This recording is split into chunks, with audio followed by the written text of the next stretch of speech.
साथियों, आरक्षण को लेकर देश में जो एक व्यापक आंदोलन जो है हो रहा है, कहीं ना कहीं सरकार को इस आंदोलन को समझने का प्रयास करना चाहिए कि आखिर ये बच्चे इस तरह से अपने भविष्य को लेकर, अपनी शिक्षा को लेकर इतने चिंतित क्यों हैं। क्या आरक्षण को जातीय आधार पर बना रहना ये भी एक जो है विचार करने योग्य विषय है। सरकार को इस विषय पर विचार करना चाहिए कि मैं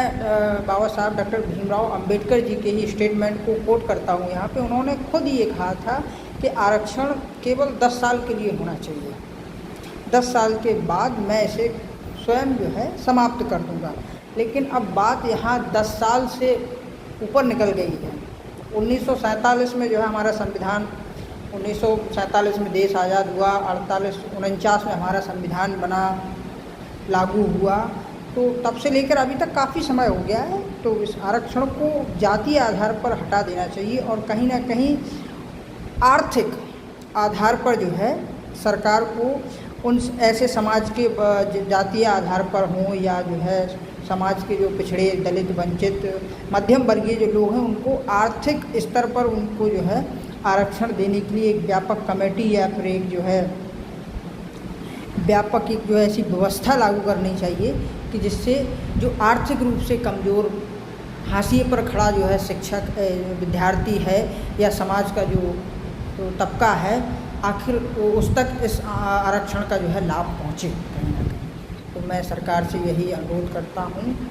कि इन बच्चों का जो है समय और इनका भविष्य सड़कों पर जो है तख्तियाँ लेकर घूमने के लिए नहीं है। इन बच्चों का समय पुस्तकालयों में और जो है किताबों में जो है व्यतीत होना चाहिए। लेकिन आपकी सरकार में कहीं ना कहीं छात्र सड़कों पर है, उसका भविष्य जो है कहीं ना कहीं अंधकार में जा रहा है। अपने भविष्य को लेकर वो जो है इतना चिंतित और जो है भ्रमित और गुमराह हो गया है कि वो आखिर सड़कों पर आने के लिए मजबूर हो रहा है। इसलिए मैं माननीय प्रधानमंत्री जी से ये विनम्र निवेदन करूँगा कि आप बच्चों के साथ बातचीत करें और बच्चों को जो है आश्वासन दें और ये पेपर लीक व्यवस्था को जो है ठीक करने का प्रयास करें, क्योंकि इस पेपर लीक व्यवस्था से बच्चों का जो है विश्वास उठ गया है।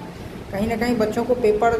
तैयारी करने से पहले या पेपर देने से पहले ये कहीं ना कहीं आशंका रहती है उनके मन में, कहीं मैं ये पेपर दे के आ रहा हूँ, कहीं ये पेपर लीक ना हो गया,